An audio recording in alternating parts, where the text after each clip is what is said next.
मुंबई की cyber cell ने दिल्ली से एक आरोपी को गिरफ्तार किया है जिसने विराट कोहली और अनुष्का की 10 साल की बेटी पर आपत्तिजनक सोशल मीडिया पर टिप्पणी की थी।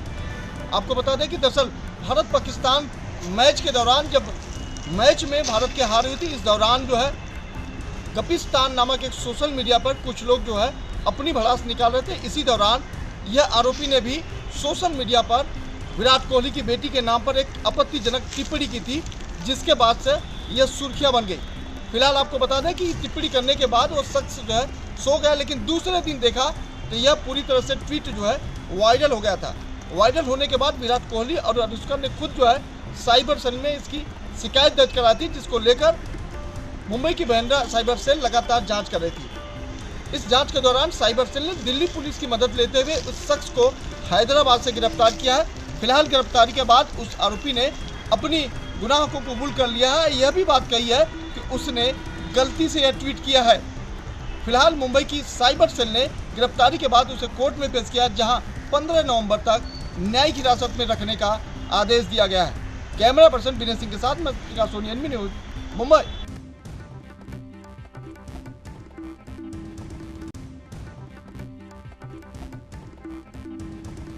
लगातार प्राइवेट हॉस्पिटलों के स्टाफ की दबंगई देखने को मिलती है। ताज़ा मामला आज का है। आपको बताते चलें कि आगरा के थाना सदर इलाके में एक तीमादार पर 300 रुपये कम होने पर प्राइवेट हॉस्पिटल के कर्मचारियों ने उसको बेल्टों से पीटा। फिलहाल घटना का पूरा वीडियो सोशल मीडिया पर वायरल हो रहा है। देखना यह है कि अब आगरा पुलिस प्रशासन या स्वास्थ्य विभाग इन प्राइवेट हॉस्पिटल संचालकों के खिलाफ क्या कार्रवाई करते हैं। आगरा से एएनबी न्यूज़ के लिए पुष्पेंद्र शर्मा की रिपोर्ट।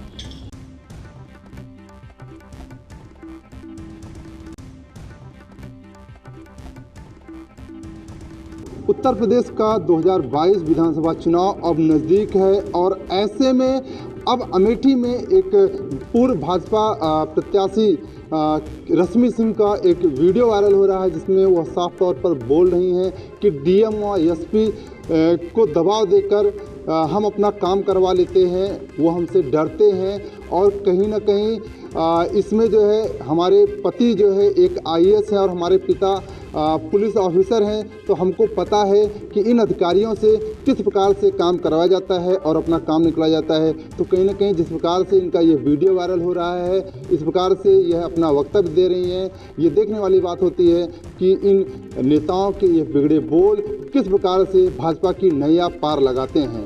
राजकुमार जायसवाल, एएनबी न्यूज़, अमेठी।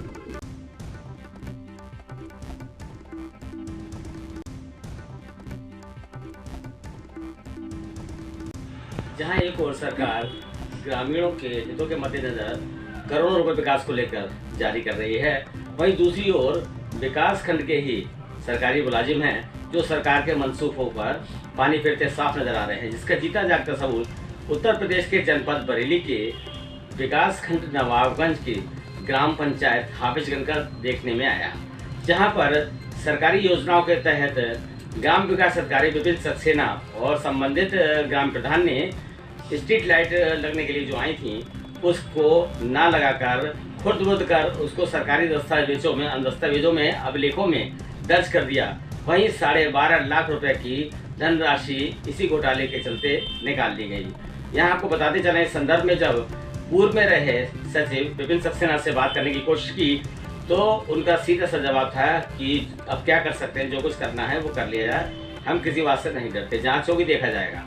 सबसे बड़ा सवाल ये खड़ा होता है कि इस तरीके के जो करोड़ों लाख रुपए के घोटाले जो सचिव लोग कर रहे हैं, उनको किसी भी तरीके का शासन का और प्रशासन का कोई भी भय नहीं है, जिसके चलते भ्रष्टाचार को काफ़ी बल मिल रहा है। एएनबी न्यूज़ बरेली से अनूप राय की रिपोर्ट।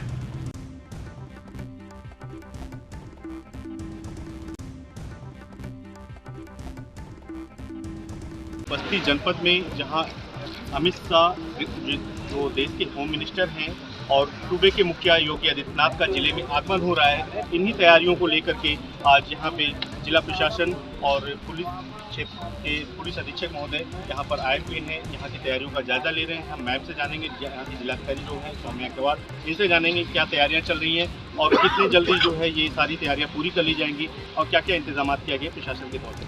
मैम, यहाँ पे माननीय गृहमंत्री जी के आगमन के लिए तैयारियाँ विद्यमान की तैयारी हो रही है। एपीएन कॉलेज ग्राउंड में किसान डिग्री कॉलेज में जो है जनसभा की व्यवस्था है और स्टेडियम में जो खेल महाकुंभ है उसके उद्घाटन की व्यवस्था है। तैयारियाँ और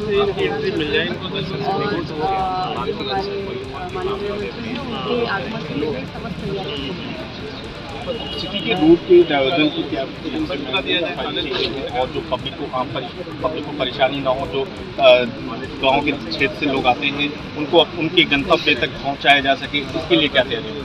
हम लोग जो है जितने भी हम लोगों के ग्रामीण इलाकों से पब्लिक आएगी उनके लिए हम लोग ने पार्किंग शुरू कर रखी है और जो हम लोग डाइवर्जन लागू करेंगे उसको हम लोग एक दिन पहले अखबार में दे देंगे जिससे कि आम पब्लिक को इसकी जानकारी मिले और किसी को कोई असुविधा का सामना ना करें। ये थी हमारे साथ बस्ती जिले की जिलाधिकारी सौम्या अग्रवाल, जो कि बता रही थी कि यहाँ पर किसी भी प्रकार की कोई समस्या नहीं होगी और जो भी सारी चीज़ें हैं यहाँ पर पूरी तैयारियाँ काफ़ी ज़ोर शोर से चल रही हैं और उन सारी तैयारियों को जो है जल्द ही पूरा कर लिया जाएगा। आपको बता दें कि 13 तारीख को यहाँ बस्ती ज़िले में खेल का महाकुंभ आयोजित किया जा रहा है। यहाँ खेल के महाकुंभ का उद्घाटन करने के लिए देश के गृह मंत्री श्री अमित शाह और सूबे के उत्तर प्रदेश के मुख्यमंत्री योगी आदित्यनाथ का जनपद आगमन हो रहा है। कैमरा पर्सन सबलू खान के साथ तौफीक खान, एएनबी न्यूज, बस्ती।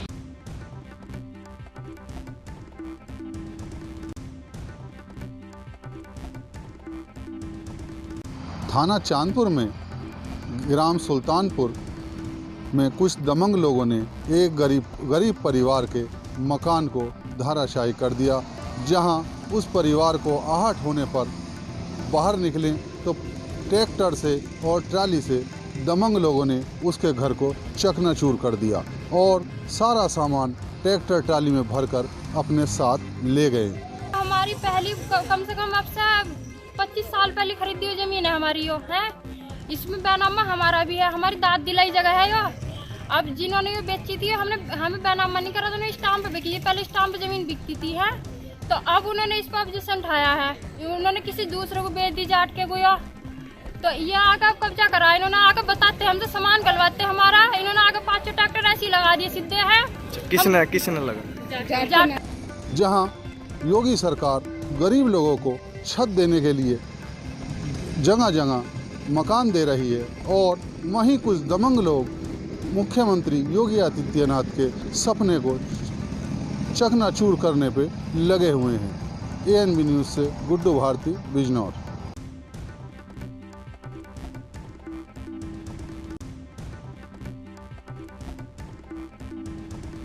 दिल्ली के अंदर वातावरण जो है वो बिगड़ चुका है और पॉल्यूशन की बात करें, पॉल्यूशन दिल्ली के अंदर लगातार बढ़ता हुआ चला जा रहा है, क्योंकि दिल्ली के आसपास के राज्यों के अंदर पराली निरंतर जलाई जा रही है और जिसकी वजह से दिल्ली की जो आबो हवा है वो कहीं ना कहीं ख़राब होती जा रही है और जनता जो है दिल्ली की वो परेशान है। मगर बात करें जिस तरीके से बुजुर्ग लोगों की और बच्चों की, तो कहीं ना कहीं उनको सांस लेने में दिक्कतें आ रही है, यहाँ तक कि आँखों में जलन की शिकायत भी हो रही है। मगर इसी को लेकर दिल्ली सरकार ने एक कदम उठाया कि उसके अंदर जितने भी सरकारी निर्माण हो या फिर प्राइवेट निर्माण हो उसको रोका गया है और लगातार उन निर्माणों को होने नहीं दिया जा रहा है। मगर दिल्ली सरकार के आज गोपाल राय ने स्पष्ट कर दिया कि एक सरकारी निर्माण के ऊपर कार्य चल रहा था और जिसके द्वारा कहीं ना कहीं धूल उड़ाई जा रही थी और जिसकी वजह से कहीं ना कहीं पॉल्यूशन के अंदर कहीं ना कहीं दिक्कतें आ रही थी। मगर बात करें जिस तरीके से गोपाल राय ने उस सरकारी निर्माण के ऊपर भी 5 लाख रुपए का जुर्माना किया है और कहीं ना कहीं दिल्ली सरकार ने हर तरीके से ये कोशिश की गई है कि लगातार पॉल्यूशन जो है वो दिल्ली के अंदर कंट्रोल होता नजर आ रहा है। हम इस जगह पर खड़े हैं, ये लगभग दिल्ली का कनॉट प्लेस है और कनॉट प्लेस जैसे एरिया के अंदर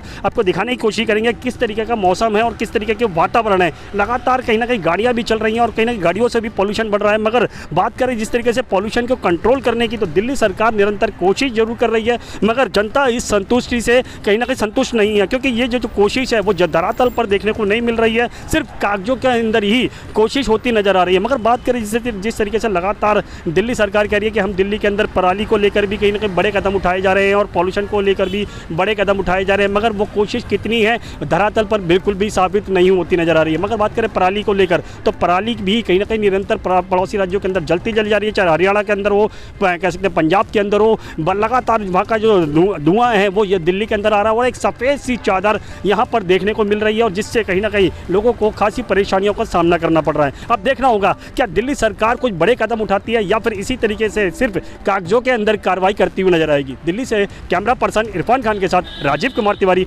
NB न्यूज़, दिल्ली।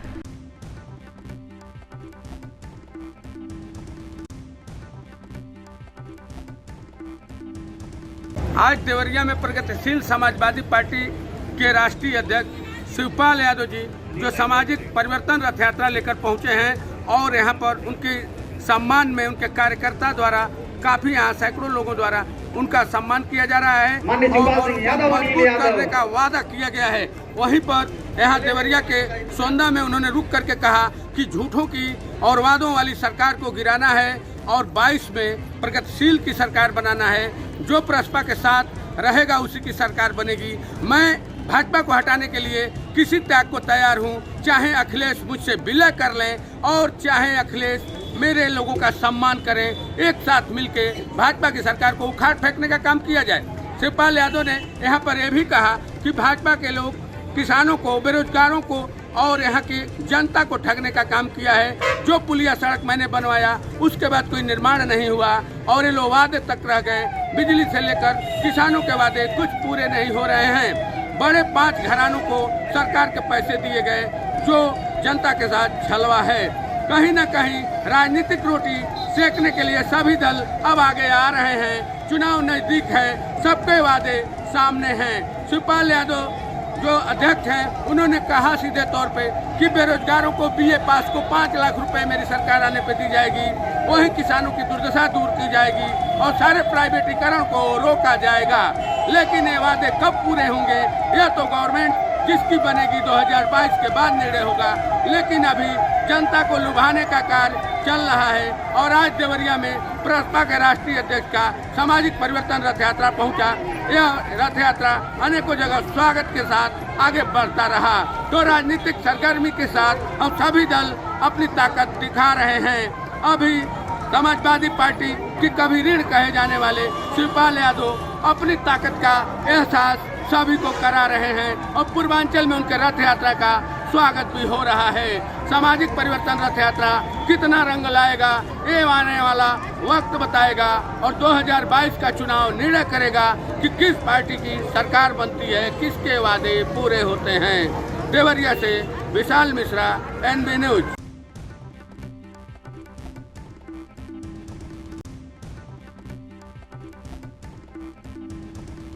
कानपुर के रियल एस्टेट व्यापारी मनीष गुप्ता हत्याकांड में अब नया मोड़ आ गया है।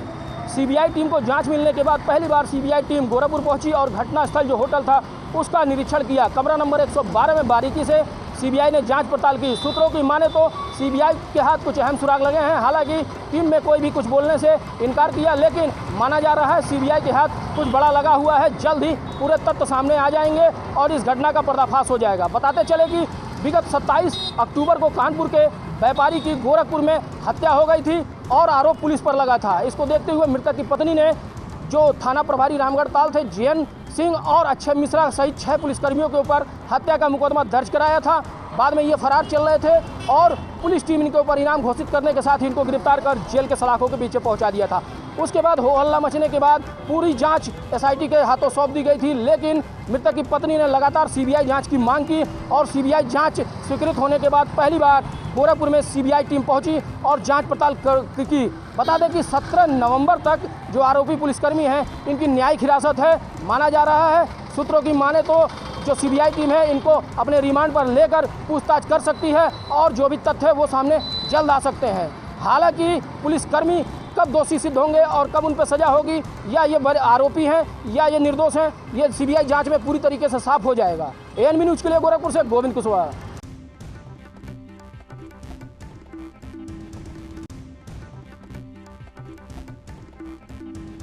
कासगंज पुलिस अभिरक्षा में हुई अल्ताफ की मौत के मामले ने अब तूल पकड़ लिया है। यह घटना इतनी बढ़ चुकी है कि कई पार्टियों के नेताओं का आना जाना मृतक के घर पर लगातार चल रहा है। इसी क्रम में आज समाजवादी पार्टी का एक डेलीगेशन मृतक के परिजनों से मिला। वहीं पर बहुजन समाजवादी पार्टी के तमाम नेता पहुंचे, जिन्होंने मृतक अल्ताफ के परिजनों से मुलाकात कर उन्हें न्याय दिलाने का भरोसा दिया और हर संभव मदद के लिए परिवार के साथ रहने की बात कही। आपको बता दें, पूरे मामले की मजिस्ट्रेट जांच की बात की जा रही है, जिसमें पटियाली एसडीएम प्रेम नारायण सिंह द्वारा जांच की जाएगी। पुलिस विभाग की जांच की बात की जाए तो कासगंज अपर पुलिस अधीक्षक अनिल सिसोदिया खुद अपने विभाग की जांच करेंगे। अब देखना होगा कासगंज पुलिस अपनी जांच में खुद को बेगुनाह साबित कर पाएगी या नहीं, या खुद अपनी जांच में फंस जाएगी। यह देखने वाला समय बताएगा। कासगंज से ANB न्यूज़ के लिए मैं अतुल यादव।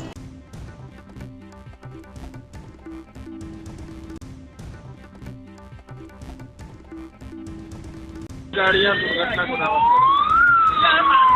राजमार्ग है जो कुशीनगर जनपद करते हुए जाती है। यह नगर पालिका क्षेत्र आता है। हाटा कुशवाली के सामने राष्ट्रीय राजमार्ग पे आप देख सकते हैं गाड़ियों की लंबी कतार लगी हुई है। इन गाड़ियों ये गाड़ियाँ यहाँ जो है एक्सीडेंट दुर्घटनाग्रस्त गाड़ियाँ हैं या पुलिस द्वारा की गई कार्रवाई की गाड़ियाँ हैं जो राष्ट्रीय राजमार्ग पे खड़ी हैं और राष्ट्रीय राजमार्ग की सड़क को कब्जा की हुई है।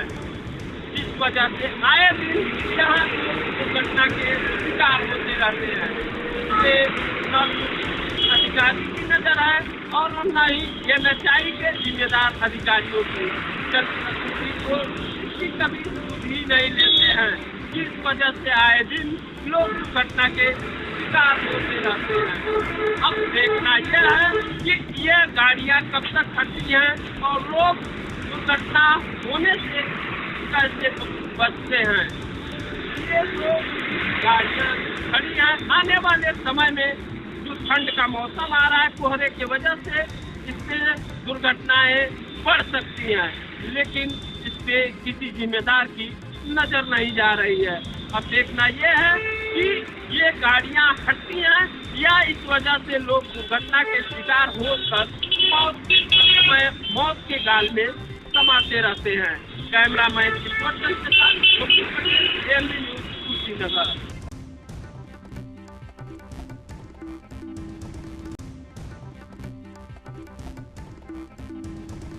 इस वक्त हम मौजूद हैं द्वारकाधीश मंदिर में। यहाँ पर रात्रि में के समय लगभग 2 से 2:30 बजे के बीच चोरों ने ग्राइंडर से ताले काटकर चोरी की घटना को अंजाम दिया है। इस प्रकार की घटना इस मंदिर में एक बार पहले भी हो चुकी है और अभी वापस जब ये घटना हुई तो यहाँ पर मंदिर ट्रस्ट और पुजारी ने सिटी कोतवाली मंदसौर में जाकर इसकी रिपोर्ट दर्ज करवाई है। समाज का मंदिर है, द्वारकाधीश भगवान का मंदिर है पशुपतिनाथ जी के पास में। उसमें पंडित महेश द्विवेदी वहाँ पुजारी हैं। उन्होंने सूचना दी है कि सुबह जब उन्होंने मंदिर गए थे तो वहाँ के ताले टूटे हुए देखे थे और अंदर जो दान पेटी थी वो गैस कटर से कटी हुई थी। फिर अभी उन्होंने कुछ फुटेज भी उसके निकाले हैं। फुटेज CCTV कैमरा वहाँ लगा हुआ है, वो प्राप्त करके प्रस्तुत किए हैं। इसके आधार पर वह भी उपस्थित हुए हैं और मामला दर्ज किया जा रहा है। जैसे तथ्य प्राप्त होंगे वैसे विवेचना आगे की जाती है। अभी वो स्पष्ट नहीं है। अभी तिजोरी में कुछ रुपए मिल भी गए हैं, कुछ नोट कुछ सिक्के उसी में थे और चूंकि 2-3 महीने का हिसाब है तो 5-7-8 हज़ार रुपये जो भी वो बताएंगे उस हिसाब से मामला दर्ज करके आगे विवेचना की जाएगी। आखिर चोरों के हौसले इतने बुलंद कैसे हो गए कि इतने प्रसिद्ध मंदिर में ग्राइंडर से ताले काटे जा रहे हैं? अगर इस प्रकार की घटनाएं ऐसे ही होती रही तो शहर की सुरक्षा व्यवस्था पर एक बार फिर प्रश्न चिन्ह खड़ा होता है। कैमरा पर्सन ललित भाटी के साथ कार्तिक मोदी, ANB न्यूज़, मंदसौर, मध्य प्रदेश।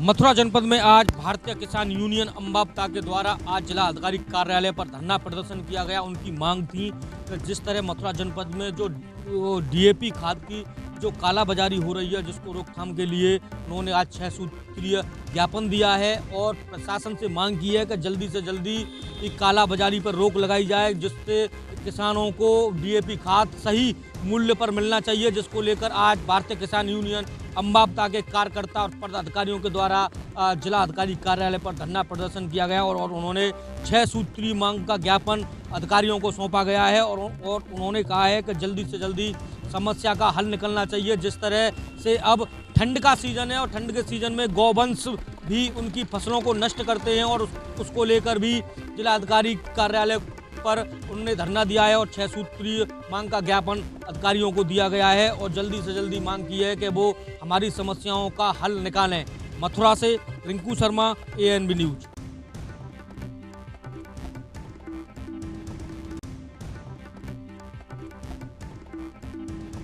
पुलिसकर्मी द्वारा रिश्वत का ऑडियो हुआ सोशल मीडिया पर वायरल। जी हां, आपको बता दें पूरा मामला सीतापुर जनपद के थाना संदना का है, जहां पर रिश्वत का एक ऑडियो सोशल मीडिया पर जमकर कई दिनों से वायरल हो रहा है। जब पड़ताल की गई तो मामला सामने आया कि खनन कराने का ये ऑडियो है, जिसमें 12,000 रुपए लेकर 15 दिनों के लिए खनन माफियाओं को पुलिस विभाग द्वारा छूट दी जाती, जमकर 15 दिन खनन करें और 12,000 रुपए जमा करें। जब इस संबंध में बात करने की थाना अध्यक्ष से कोशिश की गई तो उनका फोन रिसीव नहीं हुआ। आपको बता दें थाना संदना क्षेत्र में करीब 3 घाट हैं, शिवपुरी और तेरवा और रघुनाथपुर तेंदुआ।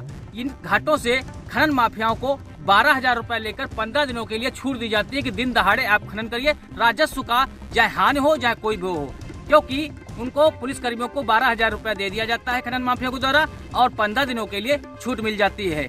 अब एक सबसे बड़ा सवाल ये उठता है, कितनी शर्म की बात है, एक ऑडियो पुलिस विभाग के लिए वायरल हो रहा है जिसमें राहुल शर्मा का नाम लिया जाता है कि राहुल शर्मा को 12,000 रुपए दीजिए और 15 दिनों के लिए खनन करने के लिए छूट दी जाए। इसके पूर्व में भी खनन अधिकारी ने जाकर करीब 4 ट्रैक्टर ट्रालियों को सीज किया था थाना संदना में। तेरवा का ये मामला था और शिवपुरी में भी जमकर खनन होता है, क्योंकि शिवपुरी के संबंध में कई बार RGRS भी मुख्यमंत्री के पोर्टल पर किए गए हैं, जिस संबंध में खनन अधिकारी ने संज्ञान लेते हुए वहाँ पे छापा मारा तो करीब 5 ट्रैक्टर ट्रालियों को पकड़ा था, जिसमें 2 खाली थी और 3 भरी हुई थी, जिनको सीज करके थाना अध्यक्ष के हवाले कर दिया था। अब सवाल ये उठता है, क्या इस ऑडियो के तहत पुलिस अधीक्षक कार्रवाई करते हैं? ये देखने वाली बात होगी। कैमरा पर्सन श्याम गुप्ता के साथ अनूप पांडे, ANB न्यूज सीतापुर।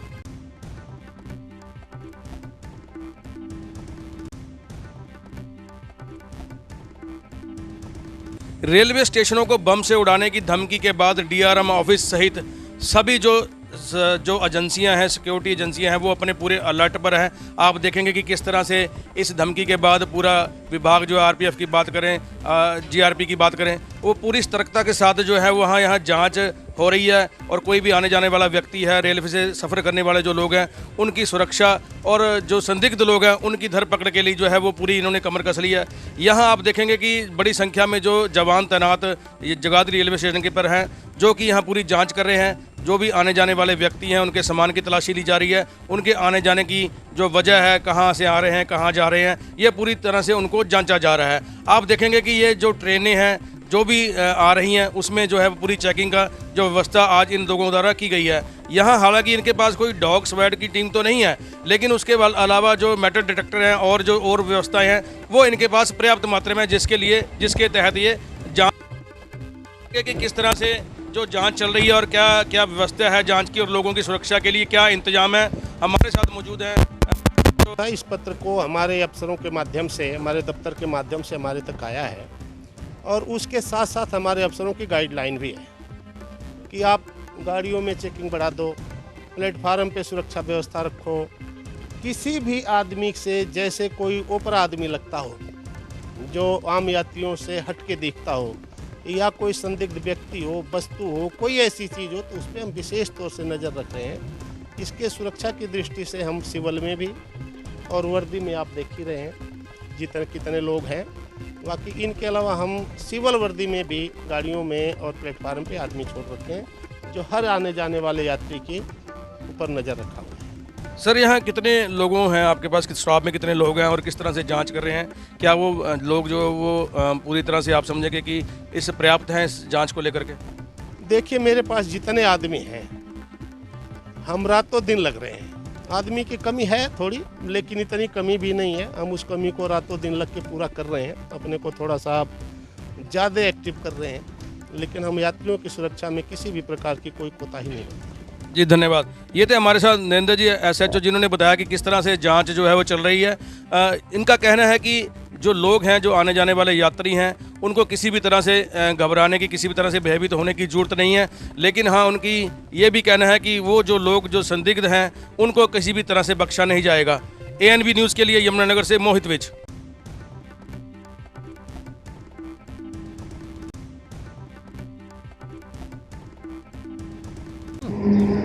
किसी महिला की फोटो या वीडियो बनाकर बिना तथ्यों के सोशल मीडिया पर उसे अगर वायरल कर दिया जाता है तो उस महिला को किस हद तक समाज में परेशानियों का सामना करना पड़ सकता है, इसका अंदाज़ा मध्य प्रदेश के रीवा जिले में हुई एक घटना के साथ लगाया जा सकता है। रीवा जिले के गुढ़ थाना अंतर्गत गुढ़ नगर परिषद के वार्ड क्रमांक 5 निवासी एक महिला का कुछ दिन पूर्व एक वीडियो वायरल हुआ था, जिसमें यह बताया जा रहा था कि महिला को निर्वस्त्र करके पीटा गया है। हालांकि जैसे ही यह फोटो वीडियो सोशल मीडिया पर वायरल हुआ, पुलिस के द्वारा तत्काल इस पर कार्यवाही की जाने लगी और पुलिस के द्वारा आगे ढूंढा जाने लगा कि क्या इसकी हकीकत है। लेकिन उसके एक दिन बाद महिला सामने आती है और महिला सामने आने के बाद यह साफ तौर पर बताती है कि जो उसका फोटो और वीडियो वायरल हुआ है वह पूरी तरह से झूठ है। दरअसल उसका कुछ लोगों से आपसी विवाद चल रहा था, जिस कारण से उन लोगों के द्वारा मनगढ़ंत वीडियो बनाया गया और वीडियो बनाकर यह धमकी दी गई कि अगर वह उसके कहे अनुसार कार्य नहीं करती है तो उसका फोटो और वीडियो सोशल मीडिया पर वायरल कर दिया जाएगा, जिससे कि महिला की बदनामी होगी। हालांकि फोटो और वीडियो वायरल भी कर दिया गया था और उसमें तरह तरह के कमेंट भी आने शुरू हो गए थे, लेकिन एक दिन बाद महिला आकर इस पूरी घटना की हकीकत साफ कर दी है। लेकिन कहीं ना कहीं यह जांच का विषय खड़ा होता है, क्योंकि एक दिन पहले वीडियो वायरल होती है और उसमें यह बताया जाता है कि महिला को निर्वस्त्र करके बुरी तरह से पीटा जा रहा है और वहीं दूसरे दिन महिला खुद कैमरे के सामने आती है और यह बोलती है कि उसके साथ ऐसी कोई भी घटना नहीं हुई है, यह सिर्फ बदनाम करने की एक साजिश है। कहीं ना कहीं इसमें पुलिस को सख्ती के साथ कार्य करने की ज़रूरत है और ऐसे दोषियों के ऊपर सख्त से सख्त कार्यवाही करने की भी ज़रूरत है। अगर कहीं ना कहीं महिला के द्वारा यह बोला जा रहा है कि यह मनगढ़ंत कहानी है तो उसकी भी जांच होनी चाहिए और जो वीडियो और फोटो सामने आए हैं सोशल मीडिया पर उसके आधार पर पूरी जांच करनी चाहिए और बारीकी से जांच करने के बाद जो भी तथ्य सामने आते हैं उस पर पुलिस को कार्यवाही करनी चाहिए। अगर आज रीवा पुलिस के द्वारा एक केस पर कार्यवाही नहीं की गई तो आगे ना जाने ऐसे कितने केस आते रहेंगे जिस पर आरोपियों के हौसले बुलंद रहेंगे और वह लगातार ऐसी धमकियां देते रहेंगे और ऐसी घटनाओं को अंजाम देते रहेंगे। हालांकि अब देखना यह दिलचस्प होगा क्या रीवा पुलिस के द्वारा इसका खुलासा किया जाता है या फिर नहीं, क्योंकि यह जांच का विषय बना हुआ है और जांच होना बेहद जरूरी है। इसमें ANB न्यूज़ के साथ संवाददाता विजय त्रिपाठी, रीवा।